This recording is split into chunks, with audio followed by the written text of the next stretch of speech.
All right. Call to order our work session, and our first item in the work session today is our annual meeting with the Art Committee. Are we the Art Mob still, or are we not?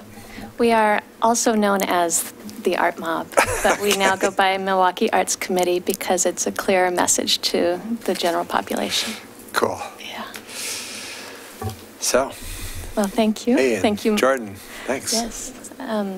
Thank you, Mayor Gamba and City Council, for having us here today. I'm happy to present our annual report.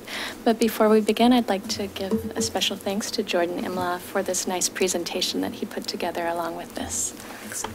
Hey, I'm sorry, but I'm having trouble hearing you. I don't. Sorry, I have to get my voice back. I have beautifully not soft ears, but. Okay. So our Milwaukie Arts Committee annual update. Art leads culture. Culture helps a community coalesce its many influences into strong, empowering expressions of identity.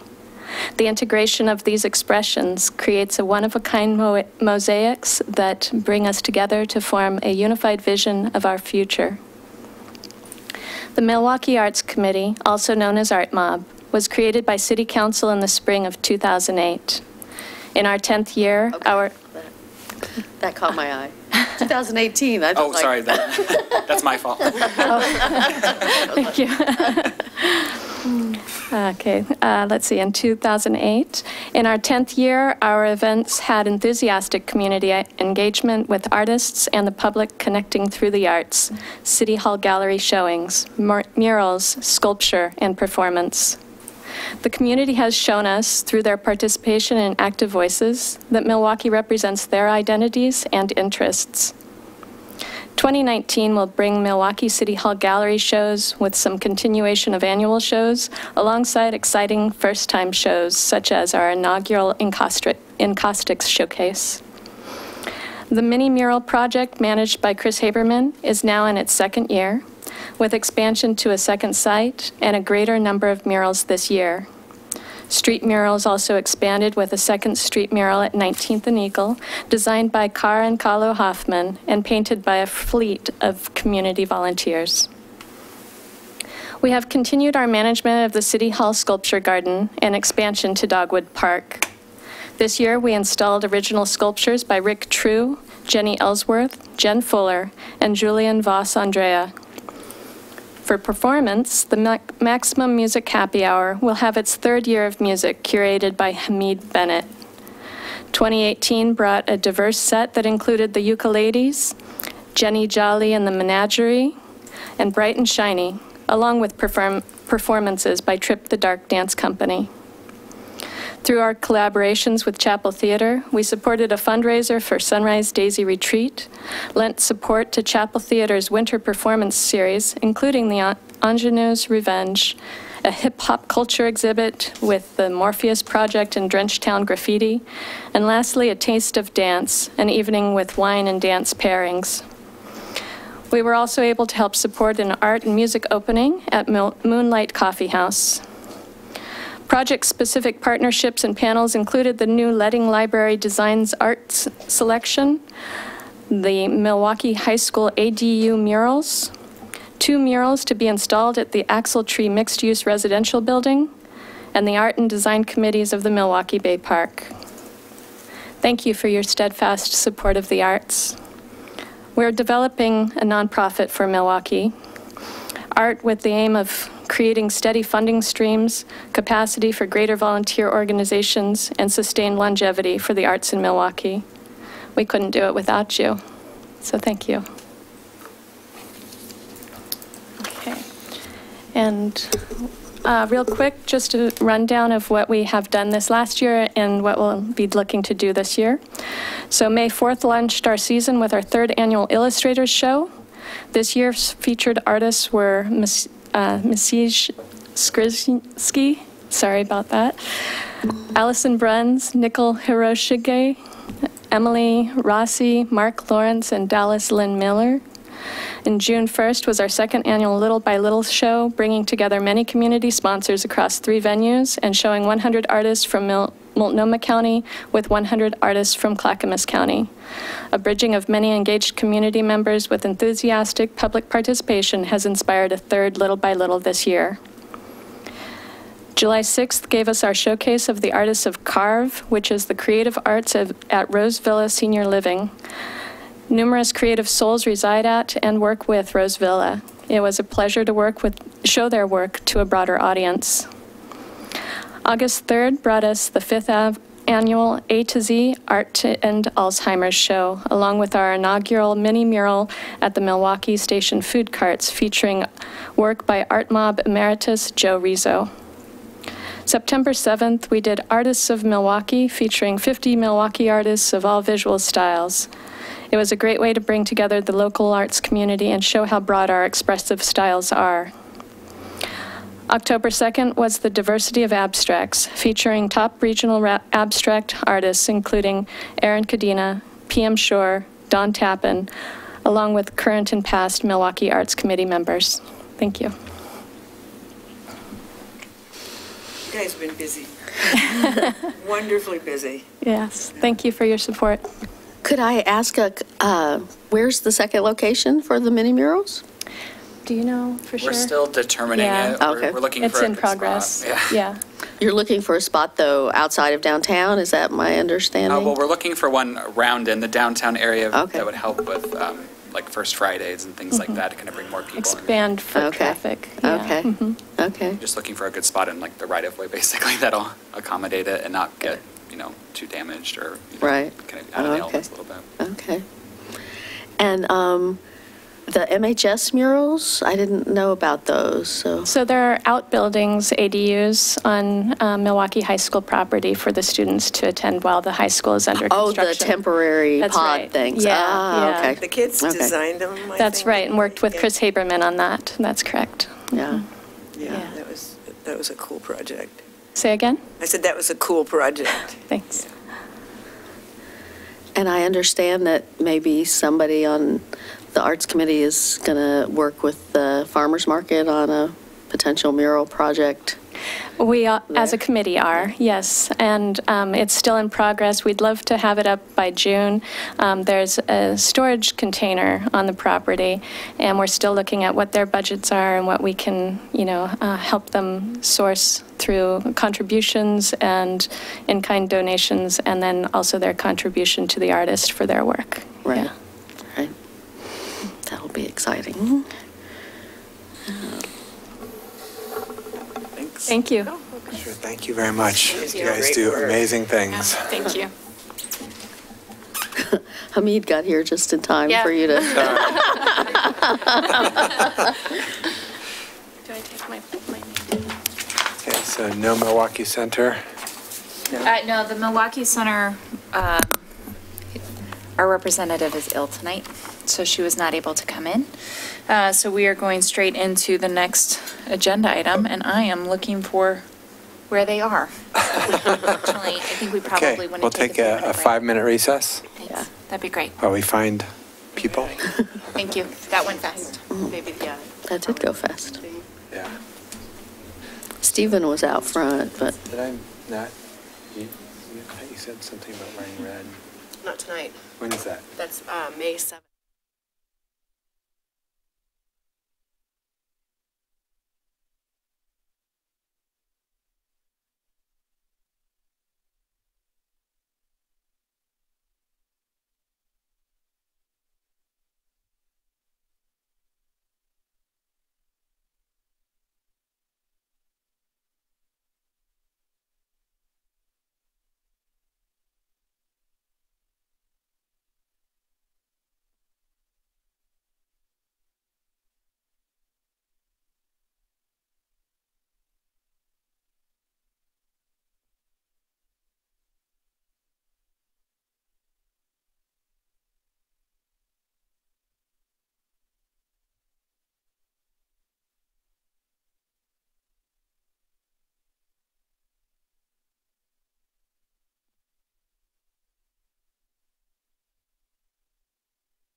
think we Thank have you. a 25th. friend coming into town that night.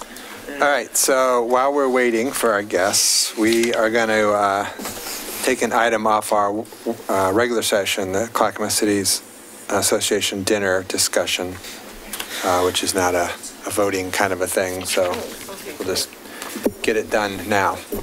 So, Scott. Yes, thank you. So in your regular session packet, you received a staff report updating you that per previous council discussions.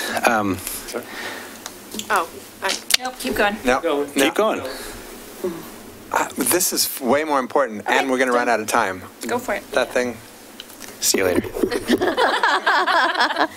So, come on up, you guys. Let's do this. Well, they only had half an hour originally, and Which I now thought they have. was ridiculous. Okay. For this, I mean, this is a huge thing. Well, right, but it's just a check-in. It's not a. Information we already. Well, Maybe we'll if we finish this in a half hour, we can do that. No, we don't need it to be earlier in the evening. We're fine. It's more that it's really hard for the public to follow what we're doing right now, and so it's more just keeping a consistent message as we're going. Yeah, that's fine.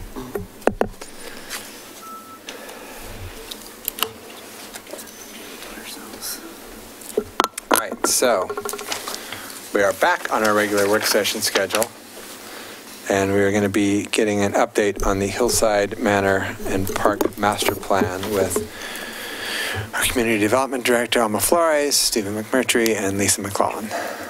Good afternoon. Thank you so much for your patience. Alma Flores, Community Development Director, and with me are the team members for the Clackamas County Hillside Manor Master Planning Project. Before we start, we're about halfway through, and you'll hear a little bit more about the process. And given that this is a master planning process, and there's a lot more outreach to go, and we've had some already. Just want to encourage you to observe when we do have our outreach efforts, see what the attendance is like, see what the sort of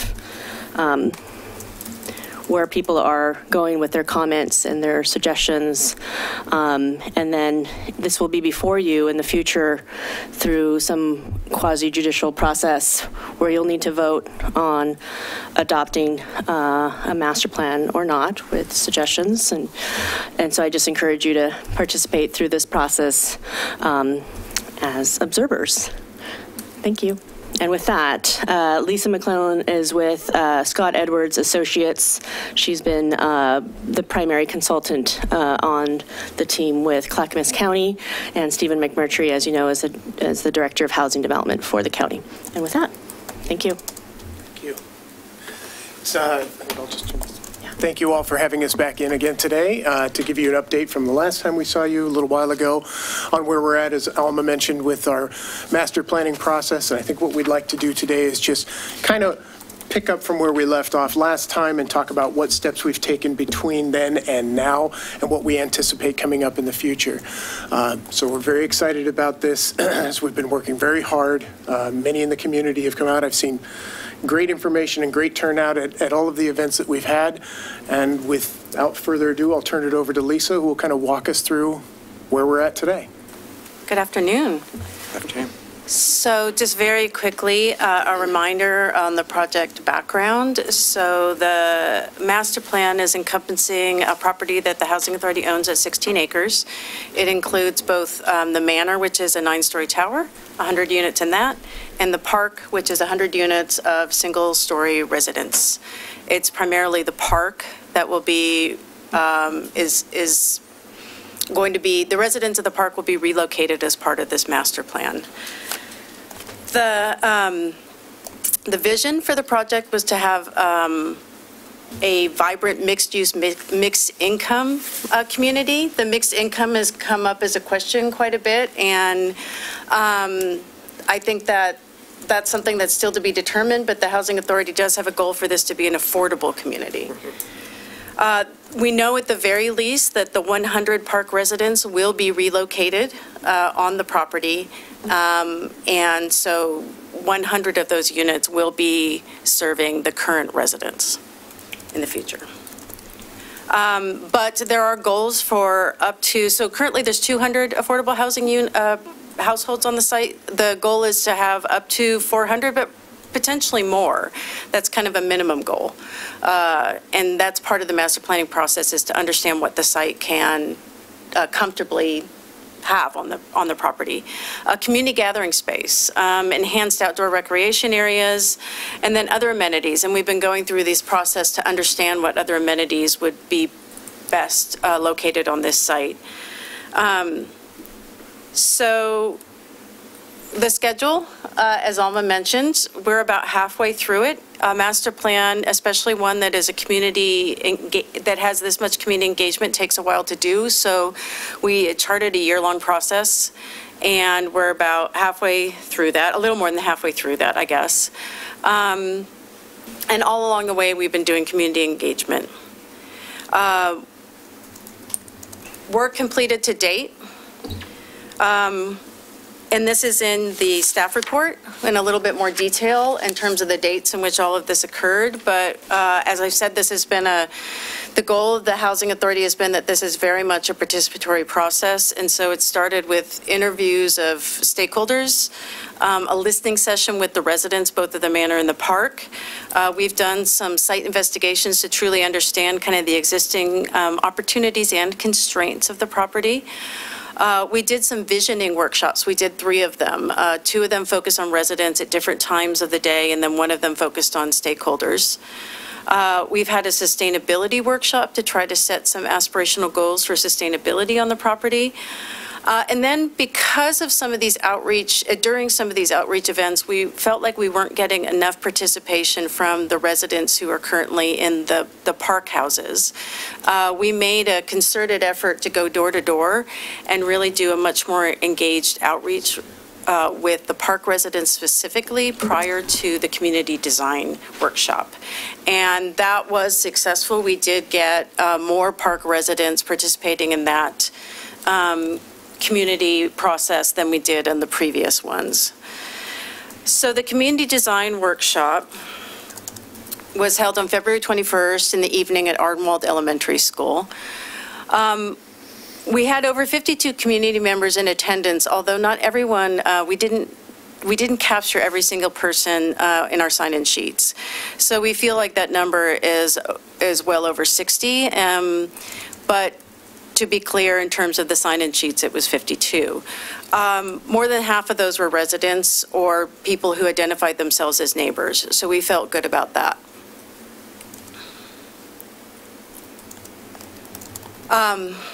We set up the design workshop in a way where we created a suggestion of how the site could be parceled into city blocks. And these are kind of sized to meet the goals of the master plan and trying to develop a more vibrant, walkable neighborhood. Currently, most of the streets on the property are dead end. It's kind of like looks like the branches of a tree, and that doesn't facilitate any pedestrian movement through the property. And currently, the property doesn't connect to the neighborhood to the north, the Ardenwald neighborhood. So the City of Milwaukie Transportation Plan shows 29th, which is the one kind of continuous north-south street you'll see there between lot J and G to connect rather. That street has also been identified as a bicycle street, and the transportation plan shows that as having sharrows. That is what is being planned for the street as it goes north through the Ardenwald neighborhood. And that would connect, the site to the south, sometimes called the Murphy site, is currently undeveloped. So it's a little bit still unclear how that will connect, but the desire is that there'll be an east-west connection through this area.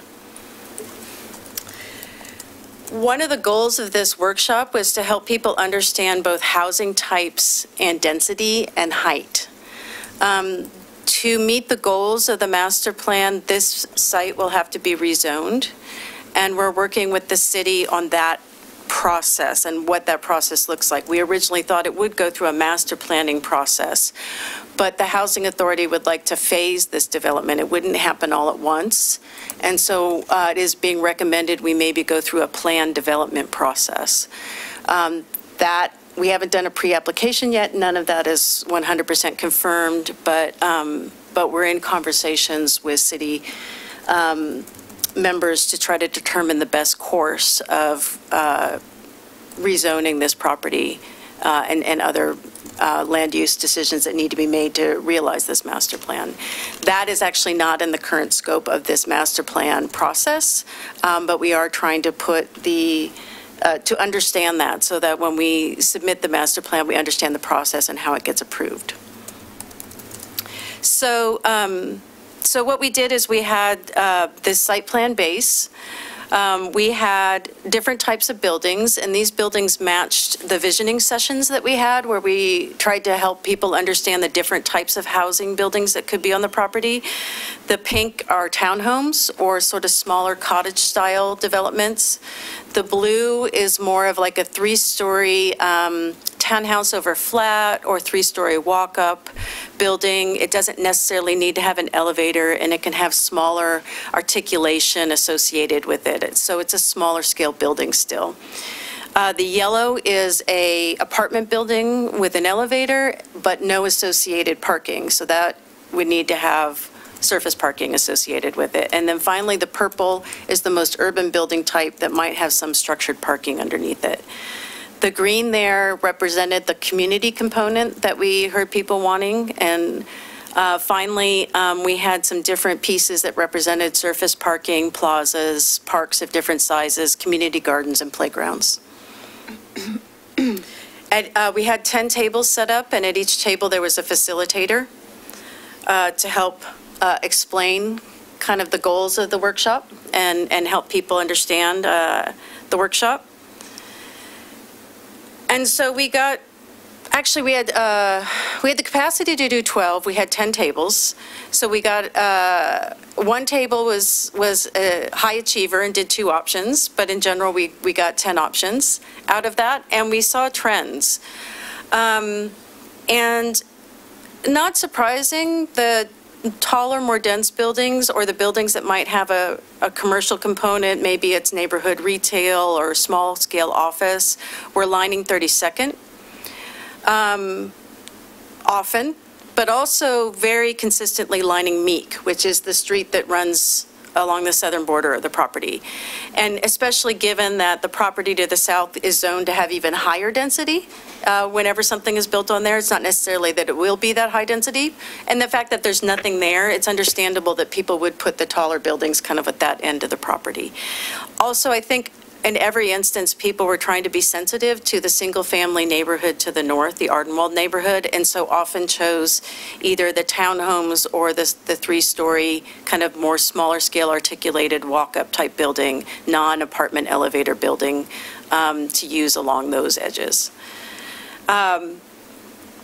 Everybody achieved over 400 units, so I think hopefully it showed people that that was achievable. That goal was achievable of that minimum number of units.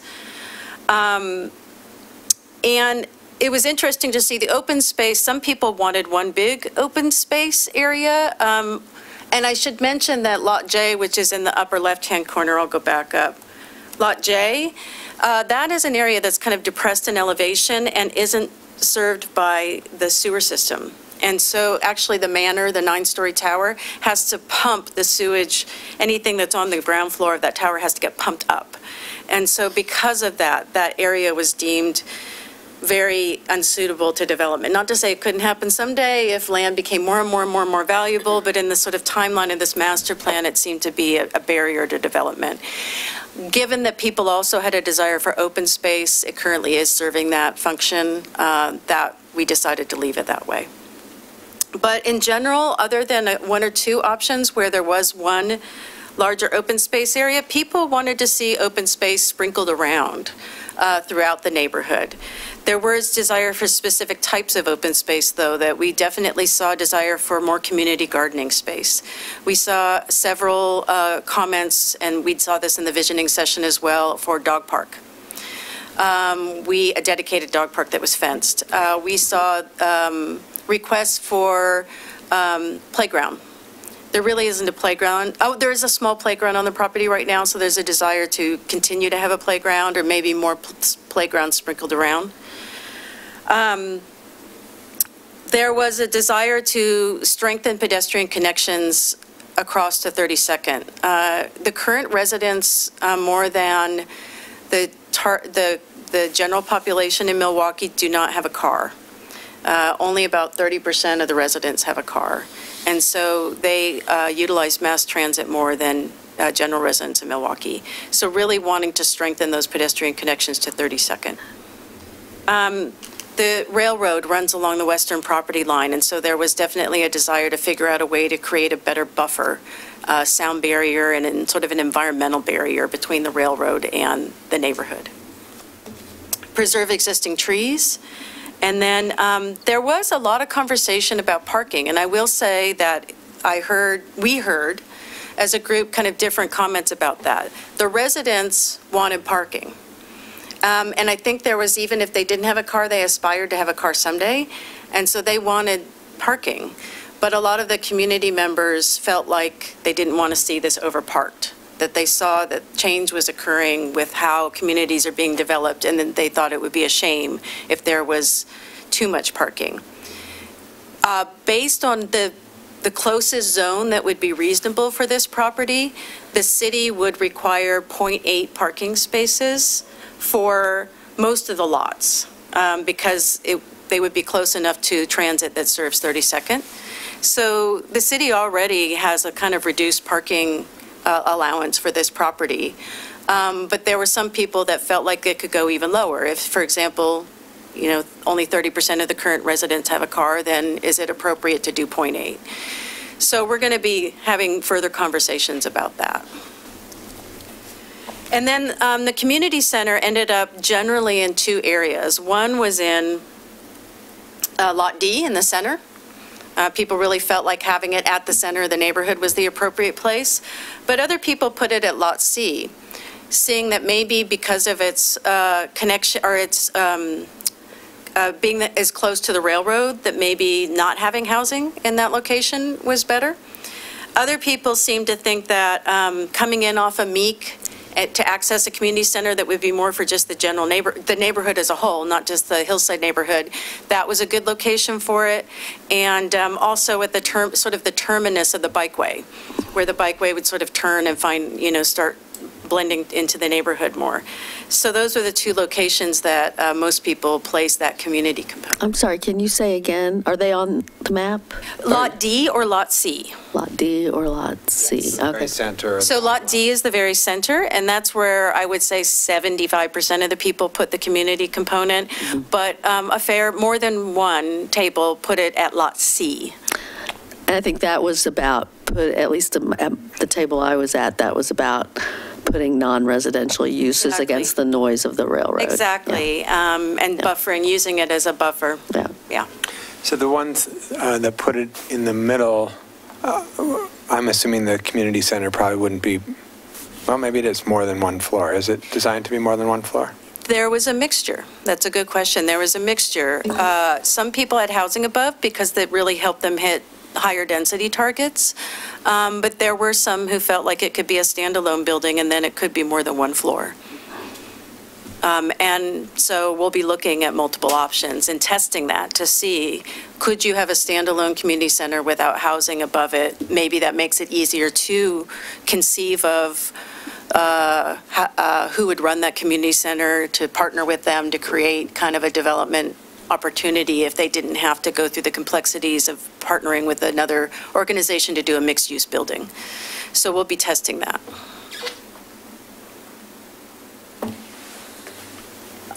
So it was, I think, it was ambitious. Some tables struggled a little bit more than others with kind of understanding, getting their head around the exercise first.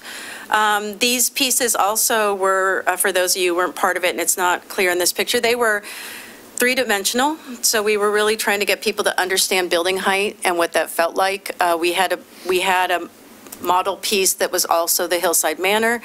And then some tables were pretty good about talking about the medical office building that's across the southwest corner of the property, southeast, pardon me, next to the Providence Hospital Complex that's 3 stories or close to almost 3.5 stories, just given the floor-to-floor heights. So pointing out there was precedent for a 3-story building at least along 32nd. So, next steps. We've been working on, our goal is to come up with 3 options that are generated out of the feedback we received from all of this community outreach we've been doing. We're trying to pick up on some of the differences we saw so that these 3 options are distinct and highlight different sort of areas of comment, different ways of approaching locations of certain amenities, different ways of approaching where height might be on the site, so that we can tease out good responses about what resonates with people, what feels appropriate for the property.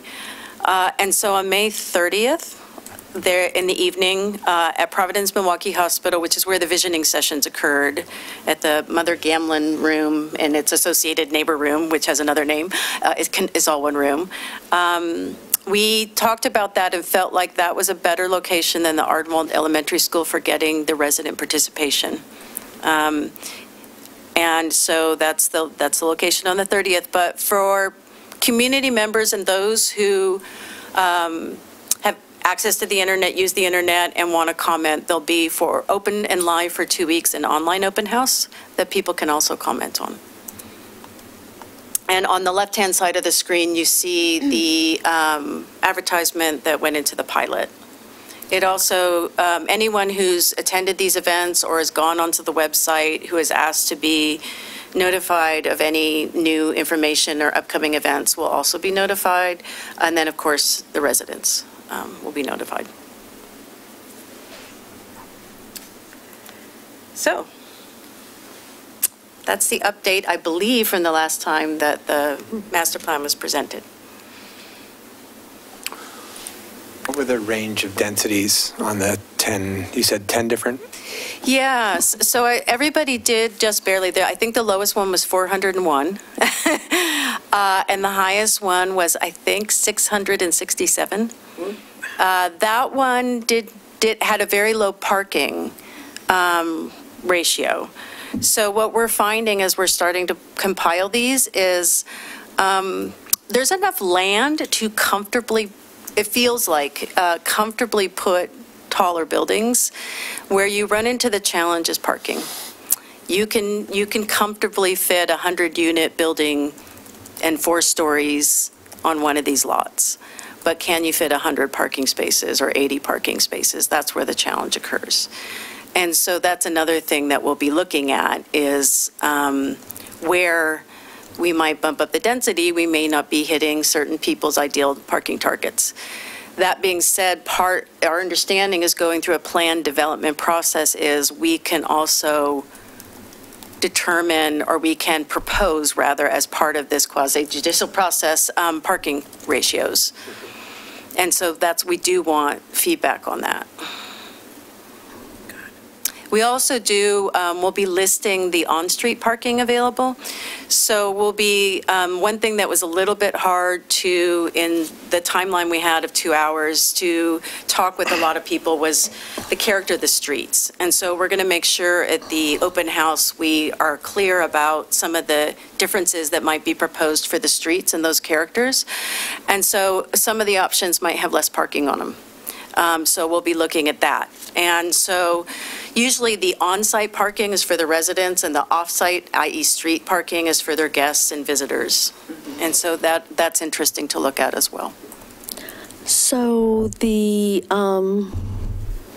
current, I mean, I don't want to speak in too broad of generalities, but the current residents are largely, of the park, are largely elderly, and a fair number not native English speakers who grew up in another culture where women in particular did not drive.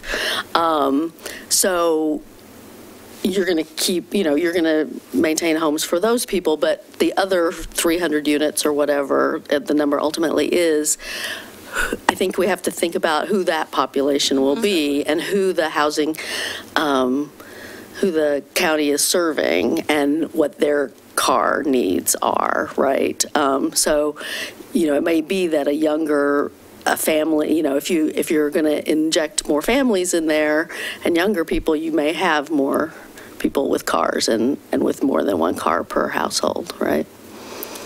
Yeah, those are all factors that we've continually, throughout this entire process, that we've talked about, what we've talked openly about with community members and people who have participated about. There might come a time where there are trade-offs in this. The challenge in getting more units and trying to densify the neighborhood and provide as much opportunity as we can, one of those trade-offs may be conversations about parking, about how that may impact open space, those sorts of things. But I think you're exactly right, Councilor, that we have to take all of that into consideration, not just the families, the individuals that are currently living there, but what this new neighborhood vision looks like, and be prepared to provide a right-sized, sort of right fit for the development now and how it grows over time. I mean, if money was of no object, one of the things that we'd love to do is to help people transition into their relocated units, raise the entire property, and develop it all out at once.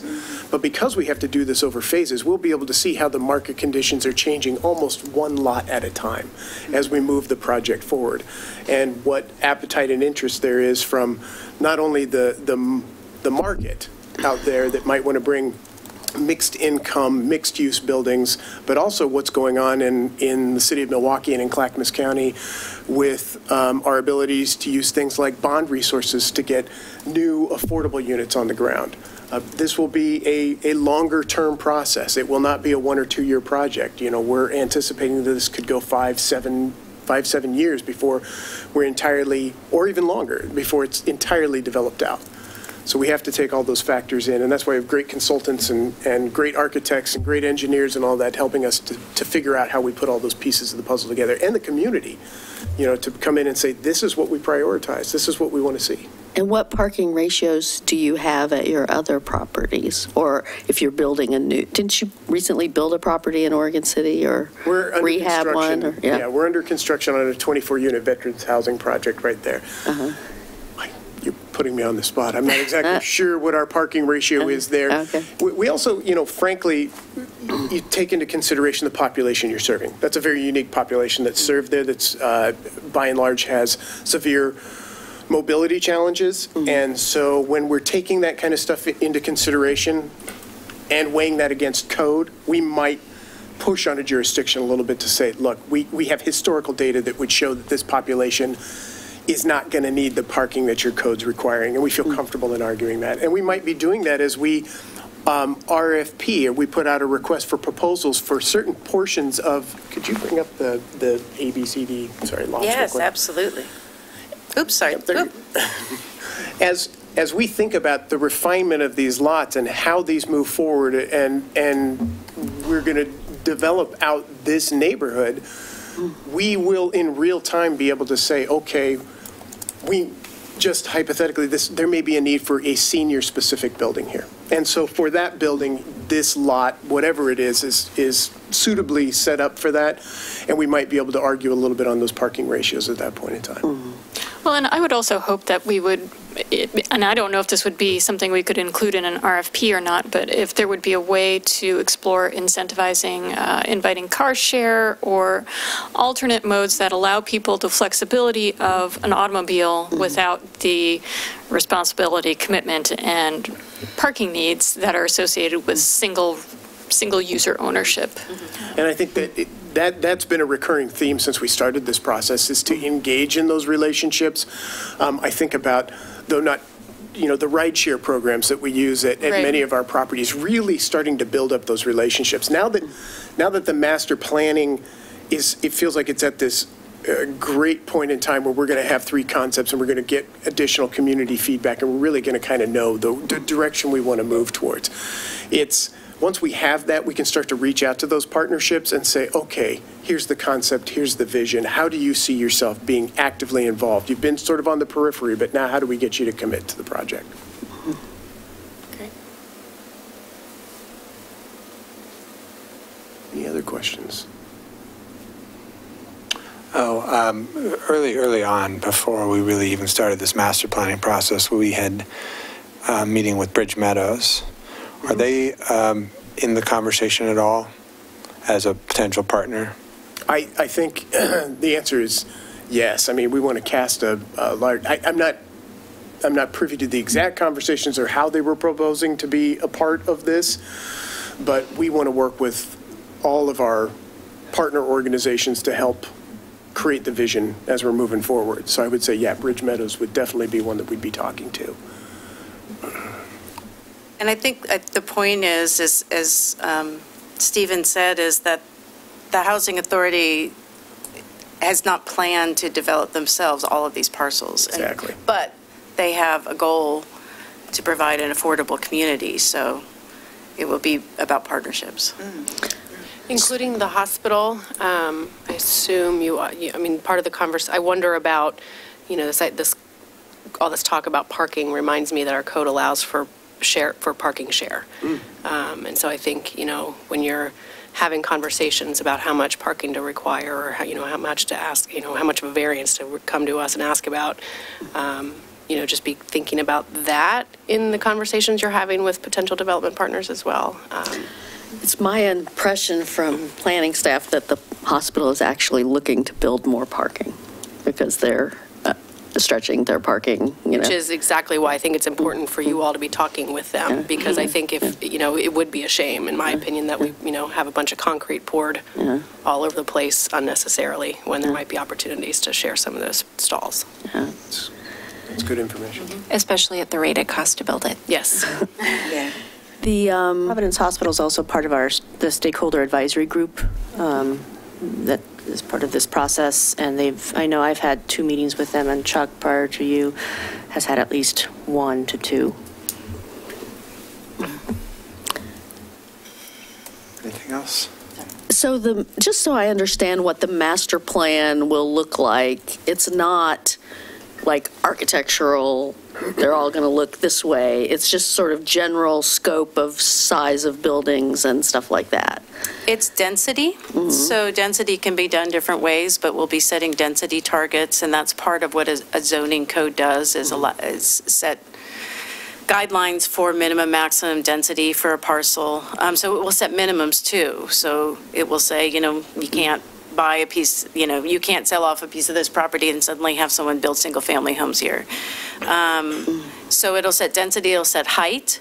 It'll have open space requirements, so we'll talk about the street sections, we'll talk about parking requirements. So that's the type of thing. So it won't have design guidelines per se. It's not like kind of a planned unit development where there might be CC and, you know, community regulations and design guidelines. So that's not how it's been imagined at this point. And so that would happen just lot by lot as it's developed. And do you have any, I mean, the answer to this can very well be no, but do you have any idea of how you would start the lot by lot, north to south, south to north? We do, actually. It's pretty clear, and this is to for several reasons. Minimizing relocation of tenants in the park. So we're trying to choose which areas would relocate the least number of people. Because ideally, the Housing Authority could build one single development on one lot and build 100 units and have that relocation occur. And then that gives them the flexibility in the future to do the rest of the master plan. Also, utilities. There are utilities available along Meek Street. And then access to the property. The only 2 ways you can get into the property right now are Meek Street and Hillside Court. And Hillside Court currently doesn't have a proper alignment with Dwyer across the street on 32nd, and that creates traffic hazards. So that will have to get realigned, and that's a more expensive thing to do. So again, starting the development from Meek is less expensive for the Housing Authority on a infrastructure standpoint. It's well served by utilities, and it's served by it doesn't, building along Meek won't preclude access to the rest of the development. Right. I guess I was misremembering. We got a letter from the neighborhood today, and one of the things they talked about sort of brought it to mind that that the current plan, and apparently our current transportation system plan, which I was not remembering this, calls for 29th to be continued as a street. I had it in my mind all these years that it was, it would be a greenway, but at the border, it would only be bike pedestrian passage. Yeah, you said that at a prior meeting, and that sent me back to the TSP, and it definitely calls for a connected street, but it also calls for it to come, like to curve out at Meek or something, to come, not to go out to Harrison, because getting it out to Harrison is problematic with the railroad and everything, but actually calls for it to curve out to 32nd at some point. In any case, for your sakes, and this is obviously, we have a different conversation to have around our transportation system plan, but for your sakes, do you foresee the need for traffic to be able to go north into the neighborhood up 29th, or come from the neighborhood, automobile traffic, not bike ped, but is that a circulation desire on your part? It works without it, but one of the goals is this to feel a cohesive neighborhood. And it won't feel like a cohesive neighborhood. That's the only street that has the possibility of connecting through. You can talk about slowing down cars. Cars are still a matter of life, and dead ends don't tend to create cohesive neighborhoods. If there's a strong concern about a street being used as a cut-through and a throughway, there are ways that you can mitigate that from a design standpoint, but from a neighborhood cohesiveness, it feels like it's an important move to make. I just want to say I'm glad you said that, because that's kind of how I was feeling about it. I was feeling like building some kind of a gate. It felt like a gate to me, and I don't think that was the intention, but I do think that, hearing that feedback from the residents that they don't feel like they're a part of the neighborhood, I think that would send a very clear signal that you're right, you're not a part of this neighborhood. So I was a little, just because I know I was hearing that, in the rooms that I was in, that they don't, some of the residents were expressing that feeling. So we talked about a little bit in some tables about how you can kind of create street design to slow cars down. Narrowing streets actually does a great job at that, although some residents really didn't like that idea, and I think being older or worried about navigating around narrow streets, they didn't like that idea. They said speed bumps, just add speed bumps. But the point being, there are different design options that can help slow down traffic or make it less attractive as a throughway, but still allow for that option. I think there's an interesting, because the letter we got and comments I've heard from neighbors too about traffic on 32nd is, how do we keep, I think we have a design challenge for all of 29th to keep it from being an attractive bypass for people who want to, I don't know, maybe they can't cut through to, I don't know. You have to look at the traffic flow, but I just don't want to. It would be not a cut U-shaped. It wouldn't get you out to Springwater easier. It would just, if for some reason there was just a big log jam of cars stopped for some reason, someone might want to go through the neighborhood. And again, in a way that makes good urban planning. You don't just give people, you don't stick them on one street and give them no other option. Right. Yeah. And they can obviously, as they get a little bit farther past the hospital, people can start to bleed through the neighborhood and feed through the neighborhood on the east side of 32nd. And I also thought that part of the conversation was about, that the sort of amenities wouldn't just be for the residents. Correct, which is, I think, one reason why some people thought Lot C was kind of an appropriate location, because they did sort of see this as a mostly residential neighborhood, and so if a community center was a more neighborhood beyond the Hillside neighborhood draw, then Meek was sort of a more appropriate way to get kind of into the community center and out again without having to wind your way through more residential streets. But if what I was thinking in terms of, your question, Mayor, about, would there be any need for residents, in the northern part of the Ardenwald neighborhood to come down? And I would say, yeah, if there is this amenity here, sure. then there certainly would be. Yeah. Well, and Counselor, we also have another park that is planned just north of here, and I think having that the relationship between those two parks is really a key part of keeping this a united community. And my ask for the consultants is whether or not you're working with NCPRD around that relationship, since they are currently planning on future development of the park just north of here. So we have not, the health impact analysis team has started that conversation. And so we are kind of waiting to get looped into that. But thank you for reminding us about that. No, and we're happy to help on that front too. It is something that we are trying to figure out, especially as Metro's possibly going out for a parks bond, just making sure that we're having these regular conversations about how all these pieces of property fit together. Agreed. I think that's critically important, especially Lot J. A lovely parcel that could be activated by a park.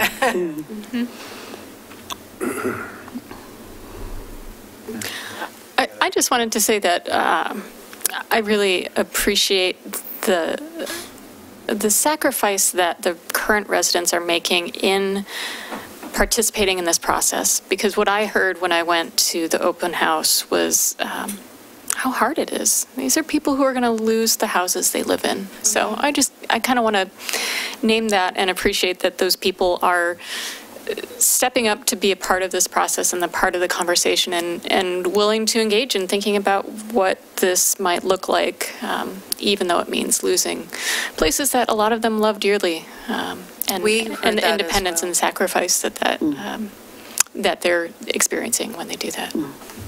Thank you. We heard that as well, and that's part of this community outreach. It's part of why we're, trying to be thoughtful about what even the construction will do for the people who still won't be moved until later phases. It's the reason why the county does have the health impact analysis being run concurrent, so that we can understand better ways to mitigate the stress that this is going to cause. It's why we're trying to be thoughtful about a mixture of housing types that might be on the property, recognizing that some people will really miss the very low density. It was interesting, too, we also got to kind of have a conversation about what some of the new amenities will be.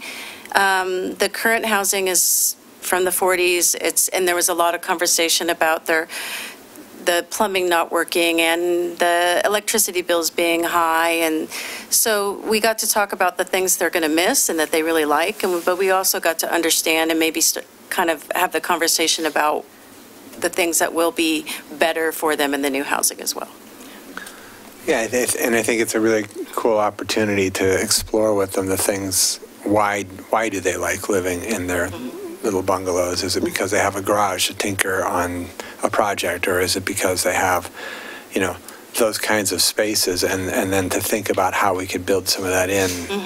I think that's a frustration for a lot of people who live in multifamily residential in general, is that they don't have that space, right? The space to work on a project or tinker or well, and for a lot of these folks, it's community garden, like their garden plots they're going to miss. And so having community gardens, I mean, I know the neighborhood has always talked about the Balfour plan having some community gardens, and they've actually thought about these neighbors as part of that, of the demand for those community garden plots. So, but having them within the footprint of the space, I think, will be important too. Yeah, especially with the mobility issues that a lot of these people are facing. They're going to be hard pressed to go much farther than outside the front door to access a community garden. Right. So it's healthier and keeps costs down too. Stephen, I know I've seen the number 1,500 people on the waiting list for housing like this in Clackamas County.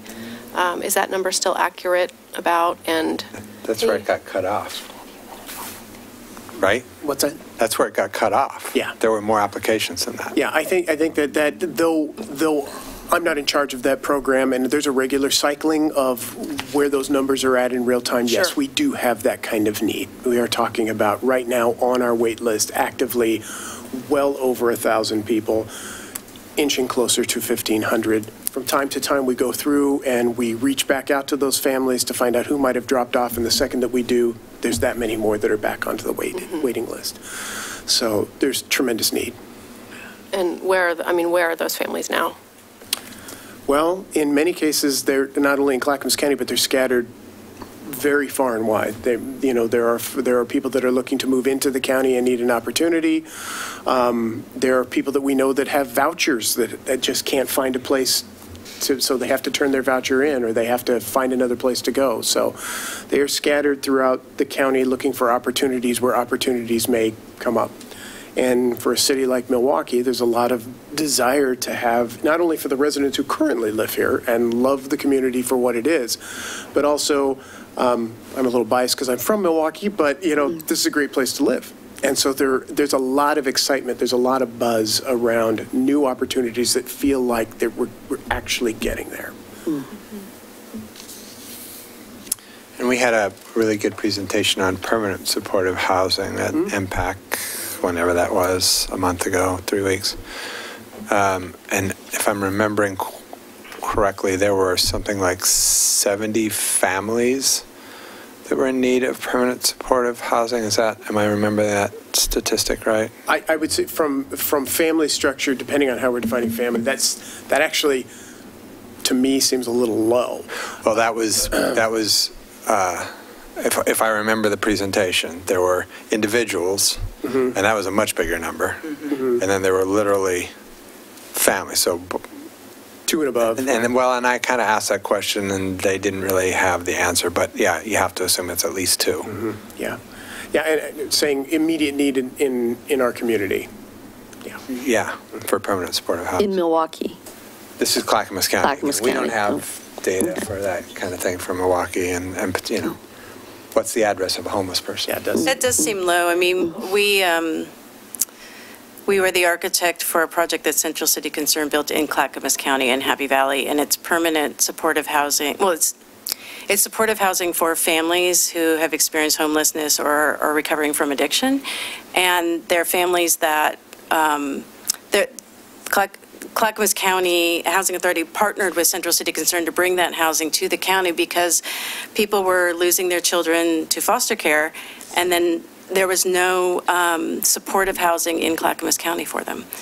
So that was really amazing to me to hear that, and so that Town Center Courtyard 60 units was built. But it's for families, and typically, I think, Stephen, correct me if I'm wrong, we think of families starting at 2-bedroom and above. 2 bedrooms are actually pretty flexible size units for families. Well, I know when the way we have to spend the bond money, we have to hit 50%. a bunch of family size units. So, I just am wondering if there's opportunity. I mean, and I know from conversations with Martha and other people that you don't particularly want to mix in one building people who need permanent supportive housing and people that don't. Tends to be problematic. But are we considering a building where we are doing that? Well, in this.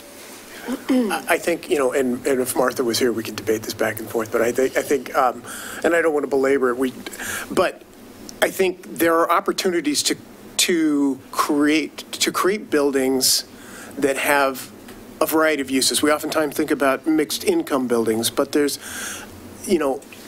mixed need buildings also.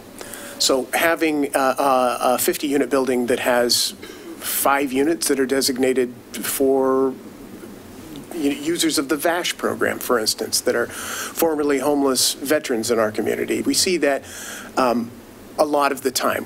What I think Martha's probably getting to is when we see concentrations that it starts to optically end the realities of operating a building at high concentrations of severe needs can be challenging.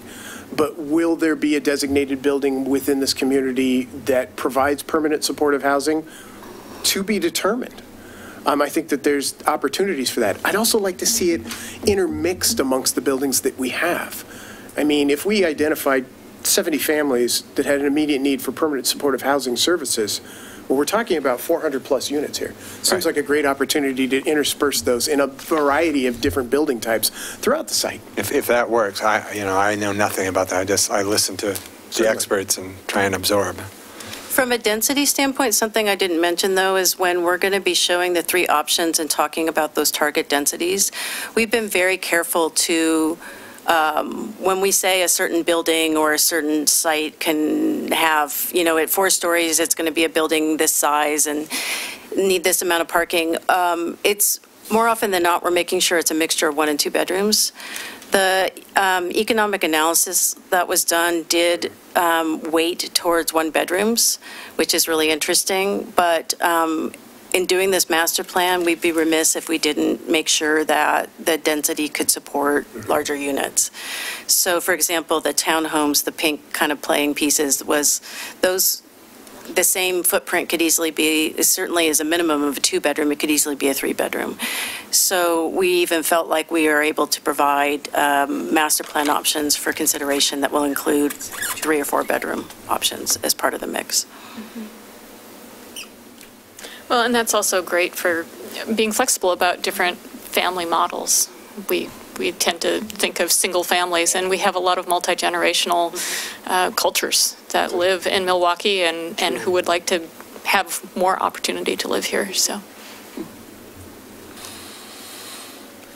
I would be remiss if I didn't just throw out there this idea that keeps pounding at the back of my head. So, because this is the time where we can still chime in with little wacky ideas, which is just that our Public Works Director, Peter Passarelli, really recently called to my attention a study that shows that where you start seeing real heat island effects from planting trees is when you get to about 40% density.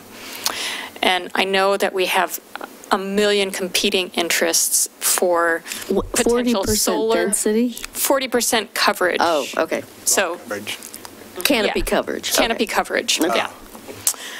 So good effects. Right. Reducing. If you want to, All right. if you want trees to be providing free air conditioning, Right. you want to have 40% canopy coverage of an area. Got it. So I just want to throw that out there. I know we also want community gardens, and we also want solar, and we also want houses, and we also want the moon. So I'm not saying that that should be privileged above all else, but I wanted to mention it as something that might, should the opportunity arise, be considered. In the sustainability charrette, there was, we had different levels of goals for this master plan, and the 30% coverage was a base goal, and the 40% was that next goal above. So the 40% as a stated goal for the city of Milwaukee in your climate action plan is going to be incorporated as at least an aspirational goal in the master plan. It's something that the city has stated that they would like to see, so it would absolutely be part of something that we would be putting forth. And I think there was also mention of the concept of doing food forest. Yes. Where a lot of the trees were fruit-bearing or nut-bearing, so that the residents would have access to fresh fruits and vegetables and nuts. And I think that's an idea that hasn't really been explored well in sort of a community large-sized setting. You'll see little tiny developments, cottage clusters or something, where they'll do it. But it would be really, and particularly, I can imagine that that would be a very desirable thing to the residents, to have access to fresh fruit and be able to can fruit and, Oh, and that might be a use for Lot J, right? I mean. Put some orchards down there, yeah.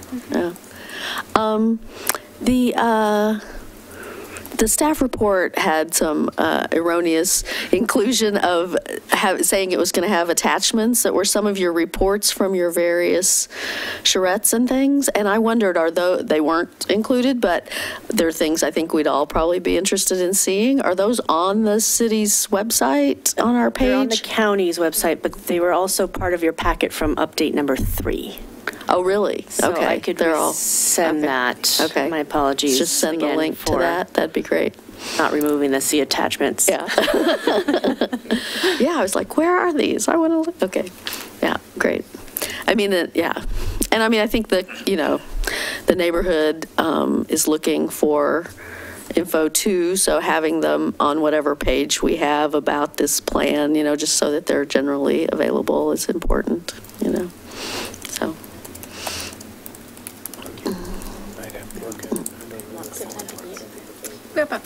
We should go. Pretty soon. Anybody else? Have any more questions? Yeah. Good. Thank you very much. Thank you. Very It's a exciting. great process. Thank you. All right, well, with that, do we want to, this calls for us to adjourn at 5:30. That gives us 15 minutes. Do you want to squeeze in the, We really are fine. It was more of an agenda clarity thing, but there's no reason we can't do it after dinner. okay, Perfect. Thanks. cool. All right, well then, with that, we're adjourned. We'll be back here at 6 p.m. Take our stuff into Scott's office or something.